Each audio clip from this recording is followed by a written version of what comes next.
Good day mga ka-jungle, good day mga kakailan. So you are going to love this episode of our adventure or plant adventure. Dahil nandito tayo ngayon sa Botanical Garden in Baguio City.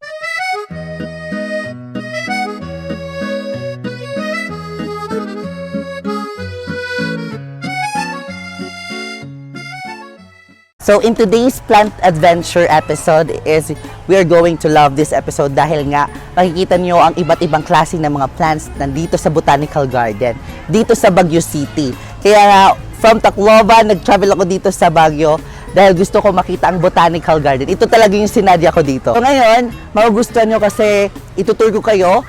We will witness and I will showcase with you the different kind of plants, flowering plants, cactus, and also indoor plants. So here in Botanical Garden, there are different kind of place or area that has a plants.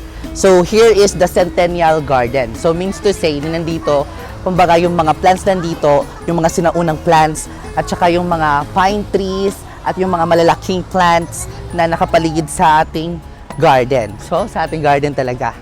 So, and as you can see, here is their centerpiece before you're entering this botanical garden. So, kung mapapansin nyo dito mga ka-jungle, dito sa centerpiece nila, meron silang mga plants, different kind of like, for example, yung orchids na nasa taas.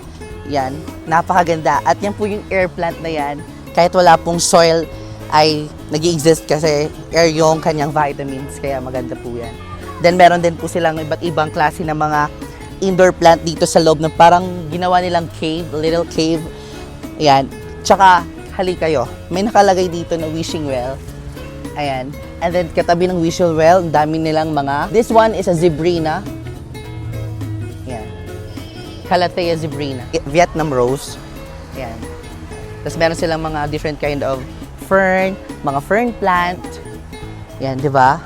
Super ganda. Dito naman, sa deer nila, super ganda guys, tingnan nyo naman. Dito sa Centennial Garden, they have also peace lily. Ayan.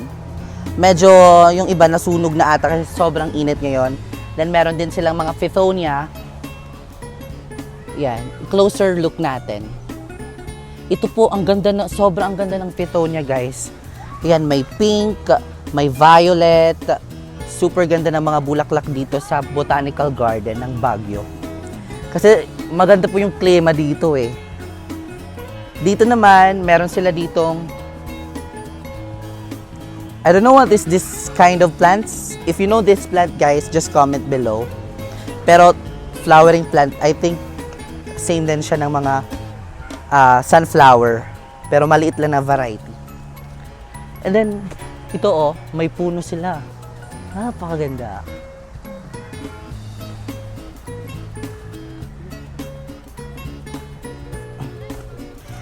Here in Centennial, they have also kind of different bromeliads. Here, they have kind of different bromeliads. So, binebenta din nila dito yung kind of bromeliads. Tapos yung pagtatanim nila dito, tignan nyo naman. Ayan. Wala siyang soil. Tapos alam nyo ba kung magkano ito? 350. Ayan o. 350 pesos ang isa. So, pwede kayong bumili dito. Botanical Garden, hindi lang mong siya pang viewers or pang, ang tawag nun, yung pang bisita. Pwede din kayong bumili dito ng pang regalo. Ito oh, ang laki, sobrang laki. Itong magandang bromeliad na ito. This one is exotic bromeliad, guys. Yan. Isa sa pinakamaganda sa bromeliad kasi kahit hindi siya diniligan, nagtitipon na siya ng tubig dyan. So, kahit sa sobrang init, kayang-kaya na tolerate. Pero dito naman sa Baguio, hindi naman masyadong mainit eh. Of course, sa Centennial Garden mga ka-jungle, hindi mawawala ang mga bonsai. So, ang mga bonsai, nag-grow sila ng mga 100 years. Hindi ko alam kung mga ilang taon na ito dito, pero siguro nga matagal na siya. Dahil tingnan nyo naman, sobrang ganda ng form ng kanilang mga, ang tawag no? Mga bonsai. Tignan nyo naman guys, mga ka-jungle. Ang ganda, sobra. Yan o, pino-form siya. Siguro mga 50 years na ito. Makikita nyo. Ito guys, tignan nyo, napakaganda. Napakaganda ang kanilang bonsai. Ito. Siguro pag mabenta to, 500,000 or 1M.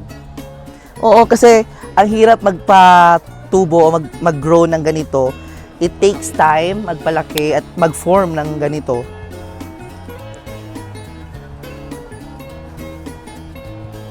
Diba? Sobrang ganda. Ito guys. Dito din sila nagpro-propagate, oh. Nilalagyan nila ng mga ganito para magkakat na lang sila dito tapos tatanim nila sa panibago. So ngayon, papasok tayo dito, which is sa Dahlia Garden. So mean to say, yung mga flowering plants. So dito sa, when you enter this garden, so makikita nyo yung napakagandang arc ng plant, which is gawa siya sa bromeliads, lahat. At saka merong sa gilid, ito po yung air plant. Napakaganda guys. Tara, pasukin na natin ang Dahlia Garden. So, dito sa Dahlia Garden, makikita nyo ang maraming mga flower, katulad ng mga sunflowers. So, nandito tayo ngayon sa Dahlia Garden. Ito po yung mga flowering plants, different kind of flowers. So, yan. Ito common to eh. Makikita nyo naman sa mga garden, di ba? Pero maganda dito yung mga bulaklak kasi mas malaki kaysa sa ordinary na nandun sa atin. Kasi maganda yung weather dito.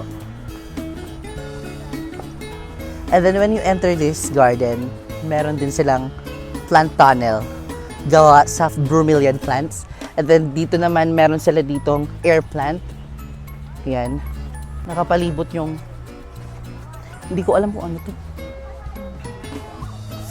Type siya ng flower, napakaganda guys.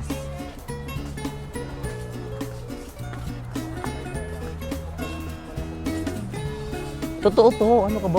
Walang peke dito. Ayan.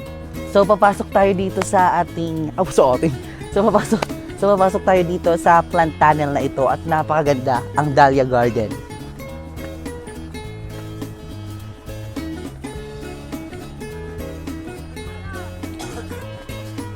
friendly ano dito kasi meron pang, ang tawag nun yung pang disability, tapos ito naman yung pang normal lang. Bakit normal lang?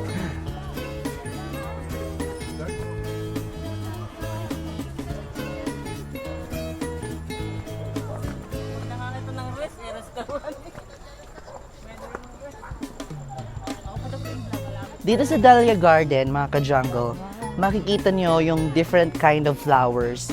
Pero hindi ako familiar ng mga flowers, guys. As you can see, napakaganda, pula. Yan. I think we will research this kind of flowers na meron sila dito.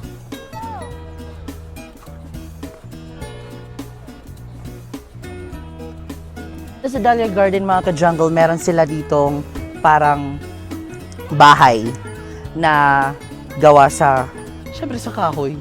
Di ba? Ay, kubo pala. Ano ba yan? Meron silang kubo dito. Siguro pag gabi, maganda kasi may lights. Then dito sa kubo, meron sila itong plants na philodendrons. Ano pa ba? Dito tayo. Maganda. So dito sa Dahlia Garden, pwede kayo mapahinga, magmuni-muni. Napakaganda ng tanawin ng ating botanical garden. Oh, ating botanical garden. So ito yung sister ko, naka-t-shirt kami ng Mark of the Jungle. Kaya naman sa mga gusto mag-order ng merch ko, just DM my page, guys.